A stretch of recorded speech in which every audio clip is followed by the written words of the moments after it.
Welcome, welcome, welcome. The Daily Grind, Grizzlies Daily Show. What's up, Luke? Not much, brother. How are you? I'm good, man. I haven't had my coffee yet today, Ooh, but other than that, I'm all right. you're But hanging in there. Other than that, other than that, I'm doing well, doing well. Uh Tuesday edition. Is it Tuesday? Shit, is it Tuesday? Man, I thought today yeah, was Wednesday. So I was like, I think it's Wednesday. No, it's Tuesday edition of the yeah. Daily Grind. Right here on Bluff City Media. Got a great show for you guys today. Talking Grizzlies, Lakers tonight. All about this game where, quite frankly, the Grizzlies could possibly get another W. Um, if you look at the playoffs right now, I know this is looking at the playoffs in November is not something we should be doing. But I'm just saying, they're only 2 games out of the play-in. The play-in teams are like 4 and whatever. So, it's not that bad, Grizz fans. That's what I'm saying. That's what I'm trying to get at. It's not that bad. It's better than you think. 2 games out of the play-in and like 4 games out of the 4th spot or something like that. I mean, it's not crazy. No. So I think the West is a lot more wide open than any of us were expecting. I think so too. And that's great for the Grizzlies considering they're 2-8 right now. But yeah, I thought that gave me a little hope this morning. I was scrolling the old Twitter, and I don't know. I think that was Joe Monax that retweeted the playoff bracket, and I was like, nice, interesting. I don't feel so bad today. It could be worse. So could be a lot worse. Could be worse. The Grizzlies take on the Lakers tonight in LA. Unfortunately, it's a 9:30 tip our time, and that is soul crushing for me. Yep. Because it's not really a 9:30 tip. It's really like 9:38 because of TV. And like the first quarter's not even done by 10 o'clock. And man, that is just, that's just not me. Game. Yeah, that's just not me. I will step and watch it because I always do. But I regret it usually. So this show tomorrow, if it's late tomorrow, if we're late on the show tomorrow, you guys know why. It's we're sleeping. We're sleeping. That's why. Let's talk about this Grizzlies-Lakers game tonight. Thoughts on the Lakers so far this season? They're not as good. Well, I thought they were going to be pretty damn good this year, to be honest. I thought they made some good moves in the offseason, and I was expecting Austin Reeves to play better than he has, but they've just not – they've been fine. They've just been like a fine team. I was expecting them to be a good team, and they've been fine. Yeah. They are exactly 5-5, or they are 500 on the season right now. They are, and I don't know if you guys know this, but some of the worst offensive teams in the league are the Grizzlies and the Lakers. Boom. 28th and 26th in the league, respectively. Defensively, they're almost like, if you look at this, like I was looking at the stats to just kind of prepare for this show. And the stats are pretty close to the Grizzlies in terms of defense and offense. Grizzlies are 29th and the Lakers are 26th. On defense, the Grizzlies are 12th and the Lakers are 16th. So it's not like on paper, it's not that different. I know that the records are different and the Grizzlies are not as good. I would not, they're not as good as them right now just because of again, you still have Anthony Davis to deal with. Something we saw in the playoffs that was something they could not handle. Didn't have an answer for. We thought the answer was going to be Steven Adams. Spoiler alert, that's not going to be the answer tonight. Nope. Is the answer going to be Bismack Biyombo against Steven? I mean, technically Anthony Davis is day-to-day, but he's probable for tonight, so I'd expect him to play. Yeah. And so LeBron James also day-to-day, but again, I expect them to play. Yeah. Do we have an answer for Anthony Davis tonight? Is Bismack Biyombo the answer? Man, he's been playing really, really good. And it seems like a lot of teams just kind of forgot he was in the league because they just kind of seem surprised that he's playing well, which that's fine. I mean, even last year, I think he was averaging like 8 points. I don't know why people thought he didn't still have it in him, but Davis is really, really good. I guess it depends on which version of Anthony Davis we get tonight, because if it's the one that could be a defensive player of the year, I don't know if Biz is the answer, but if he's the one that's just kind of like ho-humming his way through, I think Biz could handle him. That's a very good. That's a real good way to put it. It depends on what Anthony Davis you get. Does he want to play, or does he want to take the night off? Is a pretty good solution. Yeah, you're right. If you get the Anthony Davis who's all in, and I suspect, knowing what I know about the games that happened in the first round of the playoffs last year, I suspect he'll be locked in. Yeah. Yep. And if that's the case, that's going to be a difficult task for him to handle. I mean, it's going to be a combo. It'll probably be a combo of Bismack on him with Jaren's ability to rotate over. You also have LeBron James, obviously. We might be getting X back, and X played good defense on LeBron in the playoffs last year. We do expect to see Xavier Tillman back. He is questionable tonight, which typically is for the Grizzlies. The way they do it is they when they're questionable, that's a typical you're playing. That is like, as long as there's nothing majorly wrong before when you go out into, in the warm-ups, then you're playing. Yeah. So getting X back will be good. Speaking of X, I expect Bismack to continue to start. I don't know why they would pull him out of the starting lineup now, but also they've done weirder stuff before. Yeah, man. If they pull X and put him in the lineup and they put Bismack on the bench, I will be pissed. I will probably write. Yeah, it just doesn't make sense. It won't make any sense. I will question them a lot if they do that. It just doesn't make sense right now. Yeah, it would just be stupid, right? Right at this point, you've seen what Bismack can do in the starting lineup. The numbers kind of bear that out as well. Xavier is great. I think will be great off the bench. And I think that's where he will be much better in a situation to kind of thrive. So I do expect that to happen. I don't know what the Grizzlies do about LeBron James and D'Angelo Russell. They both are guys that can get to their spots. LeBron James is, and I say what they do. I don't know what they do. I don't know who they put on LeBron James. Yeah. Is that Marcus Smart? I think it's probably too big for Marcus Smart.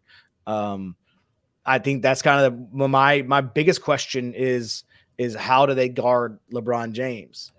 Is it just Jaren? I don't know. That's an interesting conversation.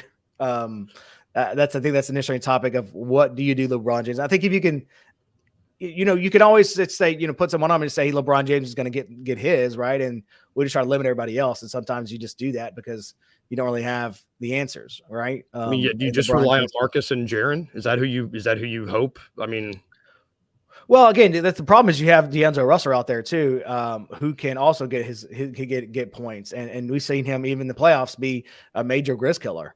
And so I think they'll stick Marcus Smart on D'Angelo Russell is what I think. And I'm not sure if LeBron James has been starting at the 4. I think he's been starting at the 4 for the Lakers. So that'll be a Jaren Jackson Jr. matchup, which is exciting. But also I think that Jaren could get into some foul trouble real quick in that matchup because I think LeBron James is just that good, but he's also way more athletic. And so that would scare me knowing that Jaren's going to have to guard LeBron and do a good job on him. I just, that's going to be an interesting matchup if that's the case. Man, if Jaren can do it, that leaves, I mean, that's what Dez on Austin Reeves. And then if Dez can get cooking, he'll torch Austin Reeves, if Jaren can hold LeBron down, I feel pretty good about our chances. Yeah, it'll be an Austin Reeves Dez matchup, which I feel confident in Dez but winning that matchup. I think Dez is good enough on defense to deal with Austin Reeves. I don't think Austin Reeves is that good of a player, to be honest with you. I think he's a quality role player in this league. Beyond that, I'm not sure what he is. He's a role player you can plan for. They got a year's worth of film on him now. Yeah, I mean, he does a lot of things good, or he does some things good, but not a lot of things awesome, right? He's very good at some things, and that's great, and that'll get you minutes in this league. But beyond that, I'm not sure what he does. So I think Dez wins that matchup pretty easily. They also have Rui Hachimura coming off the bench, which is he's been playing well, and he played well last year for him. So that'll be interesting to see how they guard him. What they do with him. I imagine that's a Luke Kennard situation if they're in the game together. So, I think Luke can maybe handle that, but Rui is a guy we've seen on this squad is a guy that can get hot. and continue to torch them. He did in the playoffs, and we were like, this can't continue to happen, can it? Like, he's not going to continue. It can't. We said this like on our shows. I was just like, there's no way he's not that good, right? He can't continue to do this. And spoiler alert, he did continue to do that. He became the greatest 3-point shooter of all time against us in the playoffs last year. Bullshit. It was really Steph Curry, Hachimura last year, and it was shit. Yeah, you hate that because you know the Grizzlies. I think we're probably jaded, but we feel like the Grizzlies experience the 3-point shooter off the bench way more than most people because I think they do just because they're not good at perimeter defense, and that makes you very angry and sad at the same time. Yeah, it does. Yeah, so I mean the Grizzlies again. There's some things that looking at the stats, some things that the Lakers do well. They do a really good job of getting inside the paint, getting shots from inside the paint. They don't shoot the ball particularly well from the 3-point line. They shoot them at 29. They're 29th in the league right now. The 30th in the league at 3-point attempts. Their goal is to bang inside the paint. That's their goal right now. And so making sure that you really try to force them into, I know this is going to sound crazy, but trying to force them into those bad shots. And I say bad shots, I mean, force them into threes that are contested, right? That's kind of where you want to live with the Lakers right now. They do a really good job. They're one of the best blocking teams in the league. And I know everyone's going to hate this or stat right here, but they do a really good job of getting to the line. They're 4th in the league in free throw attempts, 6th in the league in free throw makes. They don't turn the ball over either. They do not turn the ball over that much. They're at 13 turnovers a game right now. So 7th, tied for 7th. 7th in the league in turnovers. So yeah, those are some of the things the Lakers do well. And that's kind of what you expect the Grizzlies to try to force them to do. Really try to force them into contested threes. They're going to want to get into the paint. They're going to want to bang low. They're going to want to get the ball to Anthony Davis. They're going to want to have LeBron James drive. Those are the things they're going to try to do, and then try to kick out for those open threes if the drives aren't there. So you want to see the Lakers try to really do more of the contested threes, and if you can force them into that, I think you can force them into a game that is more your style. And you really have to. I mean, they're not good at offensive rebounding. They're almost they're dead. They're second to last in the league in lots of rebounding. So they're not clean up, man. That's good. Biz might do well on offensive rebound, putbacks, stuff like that. So I might see that as well. They're not a good rebounding team in general. Kind of bottom half in the league of rebounding. They're better defensive rebounding team. They are offensive. They're 5th in the league in defensive rebounding, but as a whole, total rebounding, they're not great. So. Just something to keep in mind in terms of the Lakers and kind of what they are going to try to do and what the Grizzlies need to do to kind of to secure that W. So let's take a quick break. We'll be right back. We'll talk about our stats monster on the other side. I am highly upset, man. Oh, man. ESPN, you dastardly dogs you. Last week had us feeling good. They picked the Grizzlies to be first in the West with about 48.5 wins. And what a difference a few days makes. What a difference. You put out your list of the top 100 players in the NBA. Desmond Bane jumps in at 61. Jaren Jackson Jr. comes in at number 31. Jaren's top 25 to me, but if you, all right, whatever. I think that's a little slight to Jaren. Desmond Bane's is disgusting, in my opinion. But then we get Ja Morant, All-NBA player, 2-time All-Star, one of the most dynamic offensively players in the NBA, Ja Morant. That guy was number 35 on their list, Kenny Stubblefield. The same people that said the Grizzlies will be the first team in the West, they're going to get that done with just some regular dudes. Tune in to The Anthony Sane Show, Wednesdays and Fridays at 12 p.m. weekly on the Bluff City Media YouTube channel. Just curious, you kind of talked about the transfers and things like that. How has that changed your mindset from a roster management standpoint? Like, incredible recruiter. All the classes, I think we had 2 back-to-back and 21 and 22 top classes. How does that change with the transfer portal? Do you start focusing more on upperclassmen? Do you kind of get away from the younger freshmen? How does that work? Yeah, so I still believe in our coaching staff and the way we do things and developing guys. And that I will never get away from that philosophy. We're still going to recruit a high school class. Now, there's a lot of colleges out there that say, screw this. We're pushing all the chips in on this roster, win right now, and we'll figure it out. Sure. And if it doesn't, right, it implodes and bad things happen. But I think you still have to bring in true freshmen and develop them and see what they can become. And that I'll never waver from that. But the portal certainly changed things. Tune in to Tigers Untapped with TJ Willis and Trey Lasley every Wednesday at 3 p.m. on the Bluff City Media YouTube channel.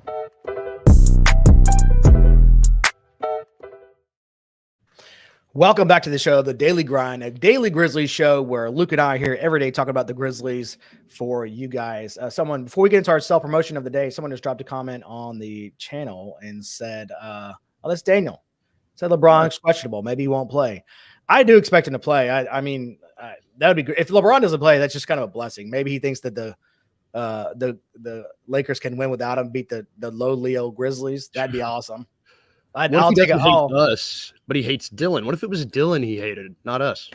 Oh, that'd be awesome. My best hope is that LeBron thinks that the Lakers can handle the bad Grizzlies without him. They don't need him. We don't need you, LeBron. It's fine. We're last place. Yeah, we're in last place. Don't worry about us. We don't need any W's. No. Either way, this is self-promotion time where we talk about the Bluff City Media and how great it is every single day. If you're not already a Bluff City Media insider, make sure you go and do so. It's super easy, super simple, super affordable. It's $5 a month. You get access to our merchandise. And when it's new stuff early, you get 20% off our merchandise. You get access to our Discord. We're always chatting up in there. It's a great place to be and hang out with us, as well as all of our other personalities here and all the other fans, Grizzlies fans, Tigers fans. We talk about all kinds of stuff in there. Regular NBA stuff, NFL, everything, fantasy football. Yeah. But also you get access to all of our insider articles that you and Joe and Sean Coleman and Parrish all write all the time. All our writers writing inside articles and access to our premium content. Just $5 a month. Super easy, super affordable. If you're not doing that, just simply drop a subscribe button on the YouTube channel. That'd be actually super helpful because we get a little bit of cash from that and helps us continue to do these shows for you guys. Maybe one day Luke and I will get paid. Maybe one day. I doubt it. Even if we make money, we're probably we're not going to pay those guys. Yeah. Anyway, either way, let's get into our stats prediction, stats monster. Who we think is going to have a big game coming up tonight against the Lakers. I went with Desmond Bane last week. I think I have to go with Desmond Bane. I feel like that's a cop out because he's the best player right now in the Grizzlies. But I think they're gonna have to go with Desmond Bane again. I really do. In this game, he's probably – it sucks because the last two games, his matchup is better. He's just – if he can get going against Reeves, he's gonna get buckets. I'm going to be crazy and say Bismack. I like picking random dudes. Has he had a double-double? I mean, he's had a double-double in like every game the last two games. I mean, I think he might be averaging a double-double. Let me see. Yeah, I'll say maybe average a double-double. Just to be contrarian, I think the best matchup, the thing that I'm excited for is Bane. I think he's going to go off, but I think Bismack. If we get the bad Anthony Davis, I'm going to say Bismack. I don't hate that. Bismack Biyombo is averaging 9 and 9 with the Grizzlies right now. A simple 9 points and 9.6 rebounds. He was on his couch. I'm still I just think Desmond Bane torches Austin Reeves. I'm sorry. I hate Austin Reeves. I hope it's so. That's an irrational thing for me. I just think he's a douche. Right? He just seems like a douche. I didn't know that. That's really funny. You just irrationally hate him? Yeah. I mean, I don't know. I have no reason. I don't know him. I've never met him. You have those players. You're just like, I just don't like that guy. Yeah. Yeah. You have those teams. I hate Blake Griffin. I think a lot of people irrationally hate the Lakers, right? Lakers didn't do it. There's no we have no real reason to hate, but I guess until the last playoff series. But a lot of people irrationally hate the Lakers. I think he's a douche. He seems like one in real life. One of those guys. It's he's like if you're out and about, he's like, let's go to the club. Right. And then at the club, he's taking a selfie. Right. Yeah, you hear him talk. He's not with line. Yeah. Yeah, he's like, hey man, let me get that Coors Light. I don't know. That's not that. I don't know what people drink. And Not you, that you're they're like, wrong. Coors Light, are the mountains blue? Are they blue? I don't know. He just seems like a douche. That's just. It feels like it's true. It could be wrong. Yeah. I don't know, man. Also, my reason for Desmond, beyond that I hate Austin Reeves, is that I do the Grizzlies. They are the Lakers are last in opponent 3-point percentage. They are 26th in the league out of 30 in 3-point attempts right now. And so I think that maybe Dez and Luke have a little bit of a way, have their way with them a little bit. Maybe I say that when I mention Luke's name, I would not be surprised for a Nard Dog game. Wouldn't that be shocking? Been killing it since day one. It's that first win. He's killing it. Who's guarding Luke Kennard off the bench? Cam Reddish, maybe. Cam Reddish Christian sucks. Wood. Rui Hachimura. Yeah, probably Rui. Probably Rui Hachimura. Like that'd be my guess, but I don't know. It's an interesting matchup as well. I think Luke and Dez have a couple or 2 or 3 pointers tonight. So, dude, Luke's defense this year is better than it's ever been. Yes, like per cleaning the glass. I don't know. I have numbers in front of me, but he's much better. Like out of nowhere, he's being much better. He's better in the sense that you don't notice it. And I think that's a lot of the defense sometimes is that you don't know. You don't notice it, and it's not glaring. Like with Zaire on defense, it's glaring, right? Like it's like, holy shit, man! Like what are we doing? Like what are we doing out here? It's constant every possession, getting cooked. Like it's very obvious. Yeah. And with Luke, it was obvious, before, and I think he is in a better situation roster wise and people around him too. But yes, it's not. We don't have. I don't think I've had a game this year where I've been like, ugh. Like that wasn't great. Like I love Luke, and I just like I don't know about that. So you don't have to hide him anymore. You used to have to hide him last year because of his defense. You don't have to anymore. Like you can freely throw him out there and not have to worry as much. Yeah, I think that's a good point. And so Luke has been much better. Not that this is a Luke defense segment, but to his credit, he's been much better. Yeah. I'm still going to stick with Desmond Bane on our stats monster. That's who I think it's going to be. We'll award that tomorrow, or we'll give that award out tomorrow on Wednesday's show, because today is Tuesday, like we've already figured out. So. God. All right, let's take another quick break. We'll be back. We'll wrap it up with the rest of the show. Seth Hennigan just still. He doesn't look himself. He just doesn't, in the big moments, he's not making the plays that have to be made. If you look at the raw stats, they're not terrible, but the 2 interceptions. Yeah. And he fumbled twice. They didn't lose those fumbles, but 2 fumbles and 2 interceptions, one of them coming at a terrible time on a 4th down late in the game when Memphis really needed to put points on the board. But I just don't think Seth is playing well enough to elevate this team. Right. I think he's playing well enough for Memphis to be fine, but as far as for them to do something special and to elevate this team, he's just not playing like that. Tune into On the Bluff with Christian Fowler and Gabe Kuhn every Tuesday at 12 p.m. on the Bluff City Media YouTube channel.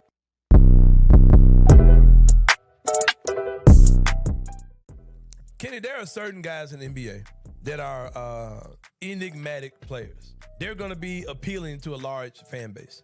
But when you have guys like that, who like Ja Morant, who have off-court issues he's had, Kyrie Irving has had the things he's had, the NBA doesn't particularly like the fact that those guys are larger than life. If I'm NBA, if I'm ESPN, who of course are working together on all this stuff, I'm going to start telling you who you need to like.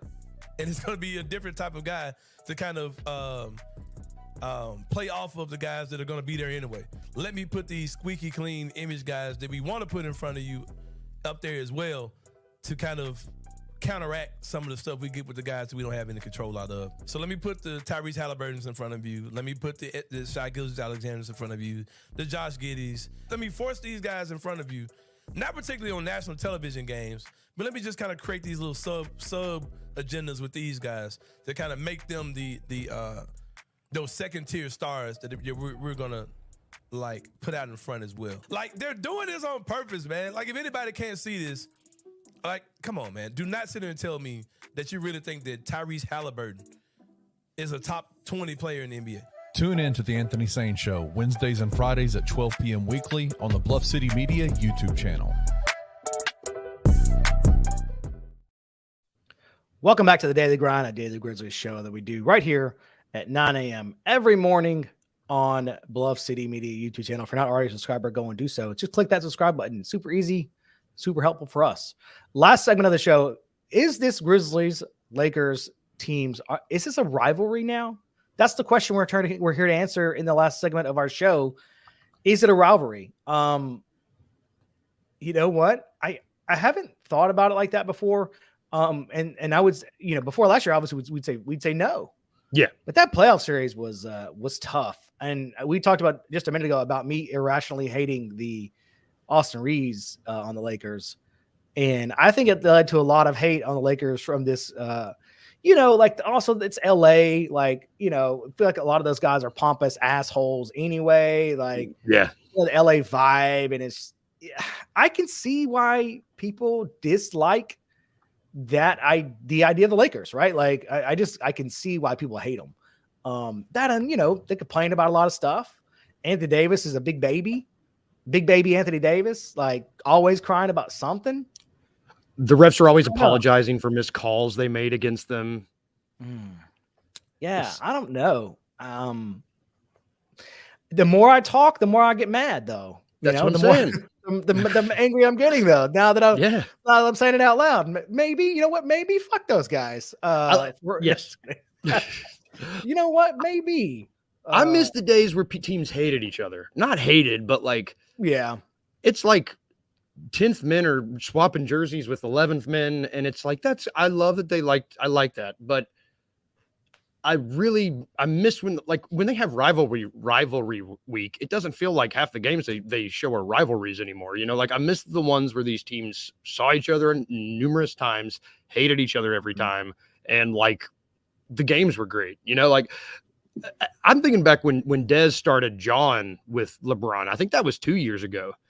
That's when I first, in my mind, I was like, man, well, fuck off, LeBron. We like you, but we're balling. Calm down. You would do the same thing if you were a young, the Young Bucks, and it's just, I like that we had such a good playoff series last year. I wish we would have won, but I like that we lost because it makes me hate them. Yeah, I think the playoff series obviously just adds way more fuel to the fire. So yeah, I think I could get on board with the Grizzlies Lakers rivalry. I think that the Grizzlies have a rivalry with maybe the Pelicans. I hate them too. I think a lot of people hate the Pelicans because they were. I think a lot of people hate them because they were a lot of the national media's kind of darling for a while, and I think a little bit still are. But spoiler alert: Zion Williamson, he might be a bust. Man, he sounded like he just ran up 20 flights of stairs in that interview the other day. He was like, I got to find the love again. It was just like, whoa, dude, calm down. He hates it in New Orleans. He hates his life so much. Oh, so poor kid. Poor kid. I feel bad for him. I do. I mean, feel bad to get in a situation you hate, but put back to the Lakers. I also hate them. And I think that I can see how people get there, right? Again, LeBron, everybody's always on LeBron's junk. Everybody's, always talking about the Lakers. They get a lot of national TV games. And I think a lot of, a couple years, like you mentioned, they got a lot of those national TV games and they weren't even that good, right? Mm-hmm. They were awful. And they were still getting all these national TV games. And people were like, what, why do we want to watch this Lakers Knicks game when no one gives a shit about either of these teams? Either team. Right. Yeah. They're awful. Yep. And poor old Grizzlies winning 50 something games didn't get much at all. So, and I think that people really see that and see that's part of it. There's the whole AD Jaren angle. I feel like people always just say AD is better than Jaren. They don't even think about it. They're just like, he's better than Jaren. And it's start having the conversation, right. Yeah. AD doesn't like to play basketball half the time. Let's at least talk about it. Right. Yeah. Let's at least have the conversation. So yes, I vote yes on let's make it. If it's not, let's make it one. Let's make it one. Let's make it one. Let's find reasons to hate the Lakers. I think you could probably do that easily. We've named a few. If you don't find any more, we can help you. Just tweet at us. We'll give you a list. Keep a running list on my phone. Reasons to hate the Lakers. Reasons to, the traffic's awful. Oh God, so bad. I know from experience, it's awful. What else? The sunshine. Never mind. The beautiful weather. There's the San Andreas fault that might go off at Yeah. any moment, and then it would just go into the ocean. That's kind of scary. That's scary. A little less painful, but more scary. But we're getting there. A little less accurate, I guess. It's probably not going to happen. What else? It's like 75 degrees right now out there, and it's like 40. The here. Dodgers, they win all the time. It's easy to hate them. I hate baseball, so yeah, I hate the but Dodgers. Is that the LA team? I don't know. I think so. Wait, is it the LA? Yeah, I think so. Wait, no. Yeah, it's the LA team. Whatever. I know very little about baseball. If you told me to name the 5 best players in baseball, I could name none baseball players. I was a Cubs fan, and so my entire life until they won, it was just pain, and then one of the happiest moments of my life, and I just kind of nothing will top that. So I've just kind of phased out. I think that I grew up here, so there wasn't a baseball team, right? Yeah. I think you find a lot of Braves fans and whatever teams around Cardinals, here. maybe Cardinals fans. There wasn't a baseball team here in Memphis that people kind of grew up on. That's probably why I'm not a baseball kid. I grew up going to Tigers games. That was was my childhood, right? Going to games with my dad. I digress. Enough about our personal lives. Enough about hating the Lakers. Let's make it a Grizzlies Lakers rivalry tonight. The Grizzlies take on Lakers 9:30 tonight. In-season tournament game. In-season tournament game, right? Don't forget after the show, Grizz 901 with a post-game show. It's going to be a light one for these guys. Daniel and Nate on the post-game show. Can't guarantee I'll be awake, but if you are awake and if you are pumped about the game, join the post-game show. They do it live. As soon as the game's over, they're going live. It's a very interactive. The late shows are always good. They're always a little crazy. I usually wake up and I'm like, what the fuck are these guys talking about? It always goes off the rails at some point, right? That always happens because they don't think anybody's watching. Nope. Needless to say, the boss man's got to get up and review the. No, I'm just kidding. I always get up and I'm like, what happened? What did they do? What happened? There's always something happening on the late night shows. But either way, it's a fun show. It's interactive. Join the show. We'll have our recaps and all of our written stuff as well up on the site tomorrow. So again, if you're not a Bluff City Media Insider, if you're not a part of the Discord, not a part of the family, go and do so. It's fun. We have a great time. We will see you guys tomorrow.